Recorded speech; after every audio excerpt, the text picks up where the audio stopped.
মা, এত রেডি সেডি হয়ে কোথায় চললে? ও, এই একটু বেরোচ্ছি। আরে সামনেই ভাইফোঁটা না, ওই জন্য ভাবছি যাই একটু কিছু কেনাকাটাটা করে নিয়ে চলে আসি। ভাইফোঁটা?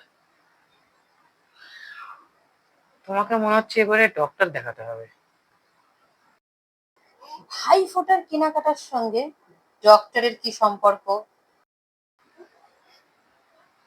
আপনাকে তাহলে মনে করিয়ে দিই, আমার ভাইয়ের না কোনো বোন দিদি আছে, তেমন ভাবে আমার বাবার অর্থাৎ আপনার স্বামী না কোনো দিদি বোন আছে, আর আপনার না কোনো দাদা ভাই আছে। তাহলে ভাইফোঁটার কেনাকাটা কিসের জন্য? হুম? তাই তো।